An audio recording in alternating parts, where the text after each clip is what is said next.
every loss the Cubs have between now and the trade deadline puts them further in the category of seller. But could the Cubs be a seller that's really a buyer? Well, maybe one of those players that they're interested in or could be is Isaac Paredes of the Tampa Bay Rays, one of the young stars in the game of baseball. According to Jon Morosi, Tampa Bay will listen to offers. Would the Cubs be a destination for him? Could they unload a guy like Christopher Morel to get a perennial all-star in the making? We're going to talk about that right here on the Cubs baseball channel, other options for third base, and get you set up for the Cubs and Diamondbacks, which takes place today at Wrigley Field. Thanks for hanging out with us, guys, and let's get this thing started. Go Cubs.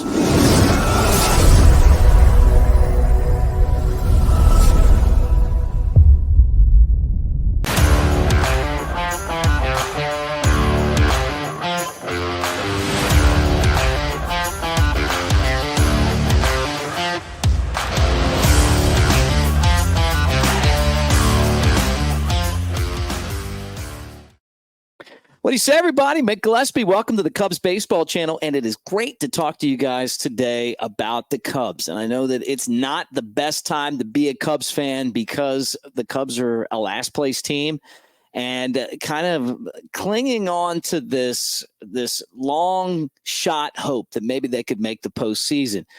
But instead, maybe the Cubs could make some deals now where instead of being sellers, they're sellers and buyers at the same time. And we talked about this before. Is it a possibility that you could make some trades, not give away the farm, but maybe you trade major league players to other teams for major league players? You don't diminish your farm system and you get something really good. I don't know if it's possible, but some of the other teams that are kind of in that fringe area where they're in the same spot as the Cubs, where they're going, well, you know what? We're not out of it, but we're not really in it.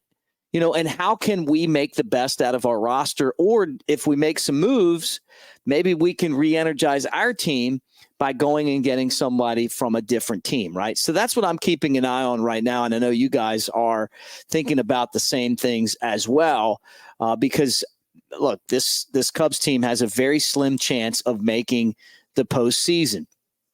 And when I say slim chance, 9.4%. That means that there's a 90% chance they're not going to play playoff baseball, right? So to me, that means that you're out of it. 3.5% to win the division, and obviously 90+% you're not going to make the playoffs. So it's time to look ahead and figure out how to get this roster better in the future. So here's this. It was an interesting story that I read.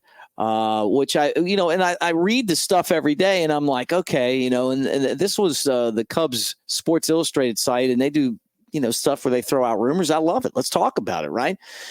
Could the Cubs possibly be interested in this guy that Jon Morosi says could be possibly available to the Rays? And the Rays are known for trading players that are on the verge of being great, right? Because they don't want to pick up the big salaries, and the way that they've stayed competitive so far, and maybe when they get their new stadium, which they're a one vote away, I think, from getting, right, at least approval for it.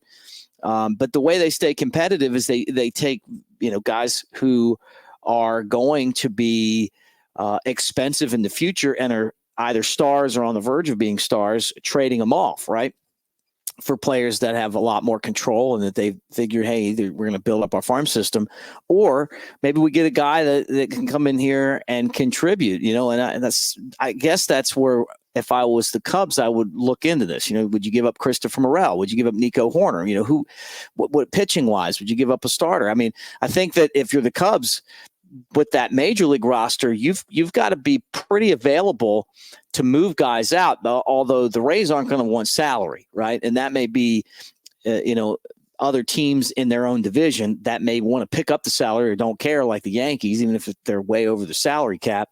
If they feel like they're getting a team that could win a World Series, that's their goal. The Rays are trying to stay competitive, but also stay financially stable as well, right?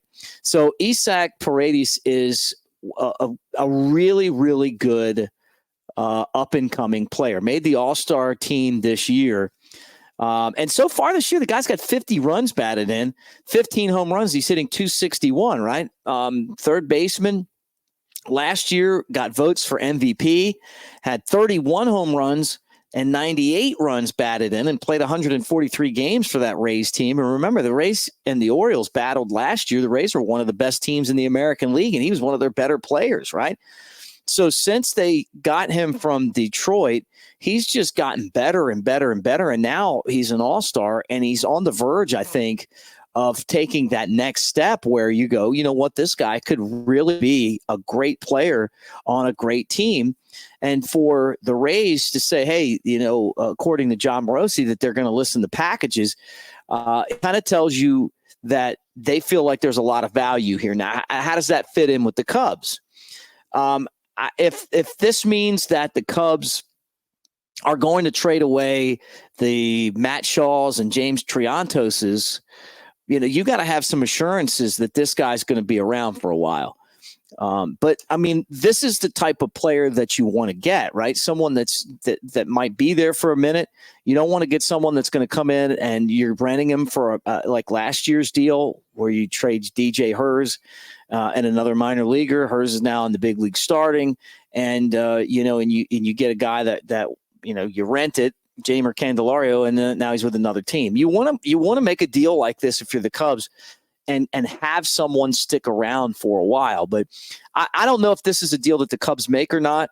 Obviously, the third base spot, it just isn't coming together for Christopher Morel. I mean, he'll hit a home run every once in a while, but defensively, you know, it just isn't there. And I don't know that it'll ever be. He's not terrible anymore. I mean, he's not the worst in baseball. It's not like watching Patrick Wisdom play in the field, but he still makes a lot of mistakes. And it's, you know, kind of getting to that point where you're going, the bat isn't so good and the glove isn't so good. Maybe you go out and you make a deal like this if you can, looking forward and going, hey, this could be a player that's like a Ramirez type guy. Put him at third. He's just there for a long time, and you feel really good about what he brings to the table. One of the names that we keep hearing about as far as possible trades is Nico Hoerner. And he had 3 hits in the loss to the Diamondbacks. He's got a 12-game hitting streak. He's a Gold Glover from a year ago.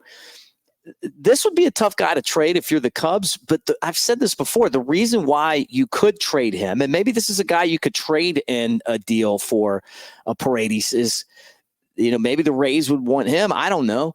But he's expendable because you have a lot of leverage in that position. When you look at the third base position for the Cubs, I don't think Matt Shaw's an everyday third baseman. I like him better at second. You know, he can play a little shortstop in a pinch. Is he an everyday shortstop? No, but you know what? He's not going to. He's kind of like Nico Hoerner at shortstop. They're both about the same to me. Like, they can do it, and they're not going to lose the games for you, but they don't have the range of a Dansby Swanson or a Luis Vazquez, someone that just can pick it and make all the plays and covers a bunch of ground, right? But third base, you know, I feel like, you know, it's one of those positions I think Shaw can play, but I just don't know if he's an everyday third baseman in the big leagues. I just think that the fit's better at second base, right? Than James Triantos, right? He's played a lot of second base. I think defensively, to me, he's better at second base than Shaw.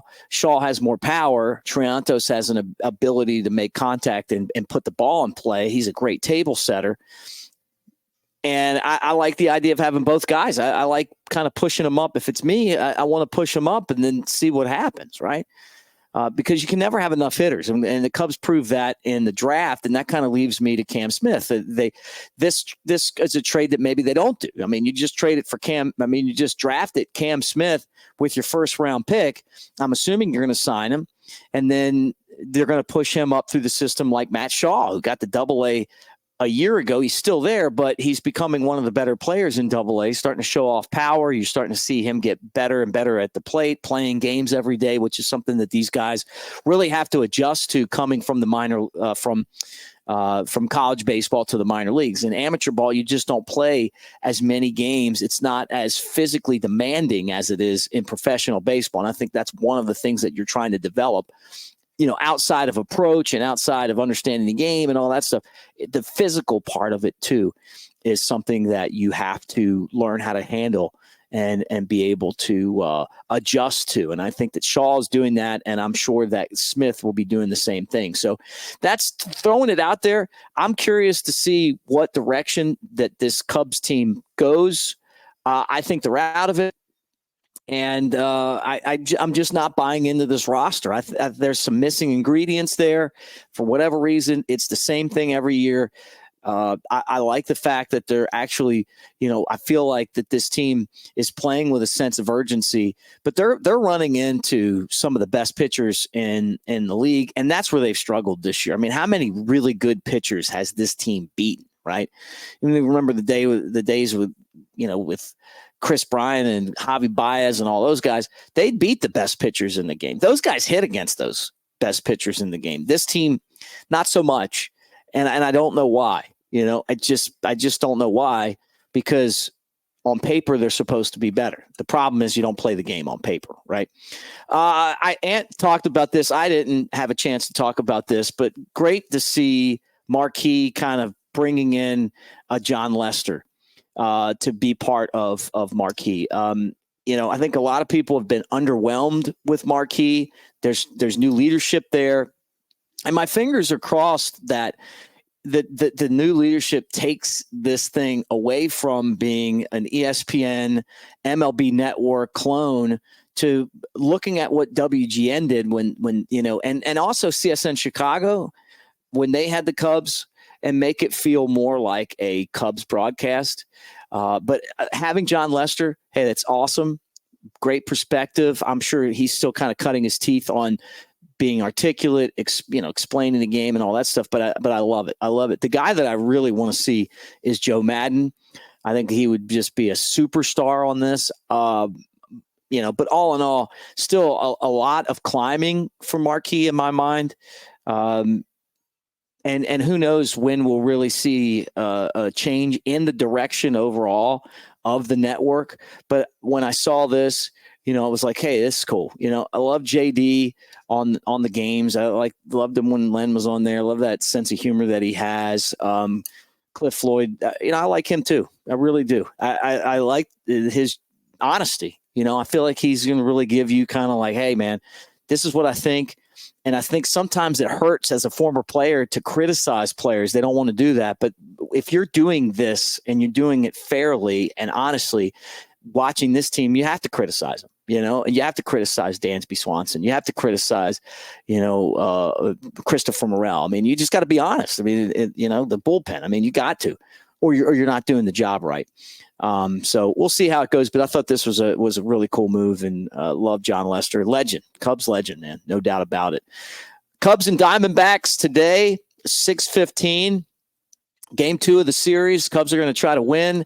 They're going to try to do it against a guy that's just been a thorn in their side, and then really a lot of teams' side. Zach Gallen, he's 6-5 with a 3.87 ERA. Kyle Hendricks coming off a really good performance. 2-7 with a 6.78 ERA. Look at that earned run average keeps shrinking. Man, the thing was at 15. I had him dead and buried, right? And I'm so glad that he's proven me wrong. Please keep proving me wrong, man. This is a dog eat dog world in the game of baseball. You get older, you don't overpower people. You've got to make your pitches, and no one's pulling for him more than I am. And I would love to see him finish this season with like a 7-7 record or something like that, and an earned run average under 4. Wouldn't that be amazing? So we'll see if he can go out there and do it again. But these are big games. I mean, if you still have hope that the Cubs are going to make the postseason, you can't lose any more games. You got to win them, because you're getting to the point where deals are going to be made, and there's a lot of teams that still think they're in it, and that will make deals to try to buy instead of sell. So if you're the team selling, you're going to get much better players back in return. We saw that last year. It was lopsided for the sellers compared to the buyers. So anyway, hey, love hanging out with you guys. Met one of our viewers, Charles, swung over from Indiana, him and his wife. It was great to meet those guys.